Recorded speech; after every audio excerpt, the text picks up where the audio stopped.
पत्रकार विनोद कापरी, अली फजल की पत्नी ऋचा चड्ढा, दिल्ली महिला आयोग की अध्यक्ष स्वाति मालीवाल, ये ऐसे नाम हैं जो इस होली पर 2 साल पहली वीडियो डालकर न्याय मांग रहे हैं। न्याय भी कैसा कि विदेशी महिला को रंग लगाया। हालांकि विदेशी राजदूतों से लेकर अनेकों वीडियो ऐसी भी आई जिनमें वो होली का आनंद ले रहे थे, किंतु इन लोगों को मिली तो 2 साल पहली वीडियो। आखिर इसके पीछे का कारण क्या है? ये लोग इतने परेशान क्यों है? क्या वाकई इन्हें विदेशी महिला की चिंता है? असल में होली के प्रति इनकी नफरत कई दिन पहले जाहिर हो गई थी, क्योंकि इससे कई दिन पहले भी वामपंथी फिल्म मेकर विनोद कापरी ने एक वीडियो जारी किया था जिसमें उसके हाथ में एक बाइबल थी और वो लिख रहा था कि अब मैं इसे बाइबल को सहेज कर रखूंगा और पढ़ूंगा भी, आत्मसात भी करूंगा। अन्य धर्म के विरुद्ध तुम्हारी गुंडागर्दी मेरा सनातन धर्म नहीं है। पता नहीं इसका सनातन धर्म है भी या नहीं। इस पर बोथेरे लिब्रांडो सामने आए, उन्होंने विनोद कापरी की तारीफ करते हुए खूब वाह की। लेकिन सवाल भी उपजे कि क्या वास्तव में बाइबिल प्रेम और सद्भावना का प्रतीक है? दरअसल एक बार फ्रांसीसी दार्शनिक वोल्टेयर ने ईसाईयत के इतिहास का अध्ययन करने के बाद कहा था कि ईसाईयत दुनिया पर थोपा गया सबसे हास्यास्पद, बेतुका और रक्त रंजित पंथ है। हर एक समझदार, सम्मानित एवं संवेदनशील व्यक्ति को ईसाई पंथ से डरना चाहिए। वोल्टेयर ने ऐसा क्यों कहा था? इस सवाल के साथ रंग दे बसंती देखना शुरू कर चुके हैं आप। मैं हूं राजीव चौधरी। वोल्टेयर के अनुसार सबसे पहले ईसाईयत के बेतुके और रक्त रंजित पंथ का शिकार बना रोम। जैसे ही रोम में शक्ति बढ़ी, रोम के लोगों का उत्पीड़न शुरू किया गया और पैगन समुदाय के सारे मंदिर नष्ट कर डाले। उन्हें नष्ट करने के बाद ये लोग यूनान पहुंच गए, वहां के लोगों का कत्ल किया, उनके मंदिर नष्ट किए और यूनान को भी ईसाई बाहुल बना डाला। ऐसा करवाने वाले सभी पादरियों को आज संत कहा जाता है। आज उन हिंसक पादरियों के नाम से दुनिया में चर्च और स्कूल चल रहे हैं। लेकिन इन सब में खतरनाक बाइबिल का जो इतिहास है वो है गोवा का पुर्तगाली इक्विजेशन। आप ये किस्सा सुनिए और कोई होली के खिलाफ ज्ञान पे ले या बाइबिल की मानवता पर उपदेश देता दिख जाए तो उससे सवाल जरूर कीजिए, क्योंकि अगर हम अतीत से चले तो गोवा की स्थापना और निर्माण प्राचीन हिंदू राज्यों द्वारा किया गया था। यह कदम वंश की राजधानी हुआ करता था। 13वीं शताब्दी के उत्तरार्ध में अलाउद्दीन खिलजी की ओर से मलिक काफूर ने गोवा पर हमला किया और गोवा को लूटकर अपना कब्जा जमा लिया। किंतु 14वीं शताब्दी में विजयनगर के शासकों ने मलिक काफूर को दौड़ा दौड़ा कर धोया पीटा और गोवा को फिर हिंदू शासन के अधीन ले आए। किंतु कुछ कारणों से गोवा पर एक बार फिर बीजापुर के सुल्तान आदिल शाह का शासन हो गया। इस दौर में वास्को डी गामा केरल के कोझिकोड पहुंचा। वास्को डी गामा पुर्तगाल का नागरिक था। यहां से घूम फिर कर वापस लौटा तो भारत के विराट वैभव के किस्से वहां के पादरियों को सुनाए। ये वो दौर था जब यूरोप की सत्ताओं पर चर्च के कब्जे थे और राजा पादरियों के इशारे पर काम किया करते थे। तो इसी दौर में लगभग 1510 में पुर्तगाली एडमिरल अल्फोंसो डी अल्बुकर्क के नेतृत्व में भारत में एक उपनिवेश स्थापित करने के लिए एक सशस्त्र बेड़ा उसने गोवा भेजा। यहाँ कर अनेक लड़ाइयाँ लड़ी। विजयनगर साम्राज्य के एक क्षेत्रीय एजेंट तिमैया ने पुर्तगालियों की सहायता की, जिसमें पुर्तगाली अंततः जीत गए। तिमैया से पुर्तगाली इतना प्रभावित हुए कि उन्होंने उसे एक मैसेंजर यानी पवित्र आत्मा का दूत तक होने की उपाधि दे दी। धीरे धीरे गोवा भारत में पुर्तगाली औपनिवेशिक संपत्ति और एशिया के अन्य हिस्सों में गतिविधियों का केंद्र बन गया। यह कहो, इसके बाद गोवा पुर्तगालियों के लिए एक प्रमुख आकर्षक व्यापारिक केंद्र बन गया। अब यहां से खेल शुरू हुआ। यह खेल था गोवा में धर्मांतरण का, यानी गोवा के हिंदुओं का जबरदस्ती ईसाई बना जाना। लोगों को जबरन चर्च ले जाया जाने लगा, किंतु पादरियों को उन पर संदेह था कि कहीं ये लोग धर्मांतरण के बाद भी चोरी छिपे अपने हिंदू धर्म का पालन तो नहीं कर रहे। तो इसके लिए उन्होंने एक जांच एजेंसी बनाई। इसे गोवा इक्विजिशन या पुर्तगाली जांच कहा गया। अब ये जांच कैसे होती थी, शायद उसे सुनकर विनोद कापरी जैसे और हालेलुया गैंग के भी होश उड़ जाए। उन्हें पता चल जाए कि बाइबिल कितनी मानवतावादी और प्रेम सिखाती है। दरअसल इसमें धर्मांतरित हुए ईसाइयों को शक की नजरों से देखा जाने लगा।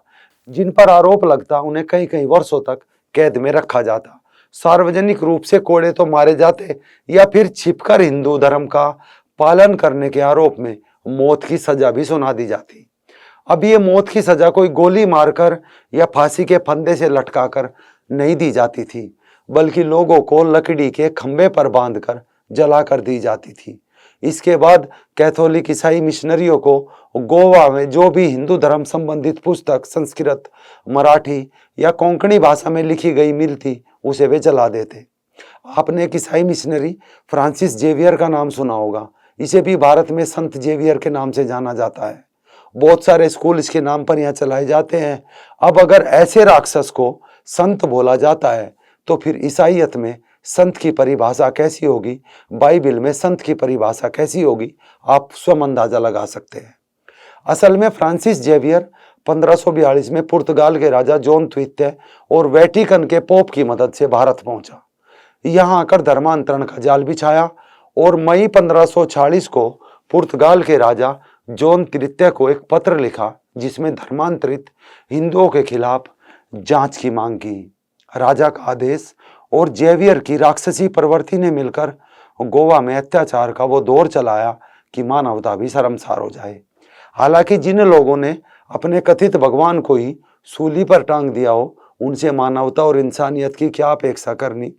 फिर भी अगर हम बात कर रहे हैं तो साल 2010 में अनंत काबका पिरियोलोकर की एक पुस्तक the Goa inquisition the terrible tribunal for the East आई थी, जिसमें जो प्रमाणिक अभिलेखीय दस्तावेजों और पत्राचार पर आधारित है।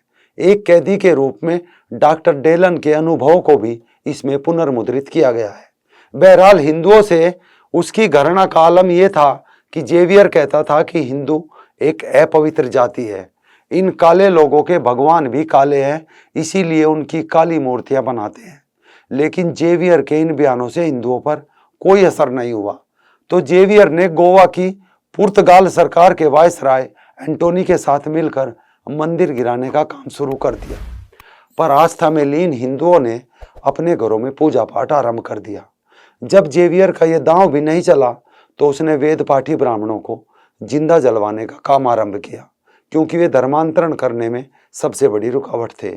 बपतिस्मा ना पढ़ने वाले की जीभ कटवा दी गई और 15 वर्ष तक के सभी हिंदुओं के लिए ईसाई शिक्षा लेना अनिवार्य कर दिया। वेद पाठ पर पाबंदी लगा दी गई, विद्वानों के जनेऊ तोड़ दिए गए। यूरोप की वासना शांत करने के लिए स्त्रियों को जहाजों पर लाद दिया गया। कितनी स्त्रियों ने समुद्र में कूदकर अपनी जान दे दी।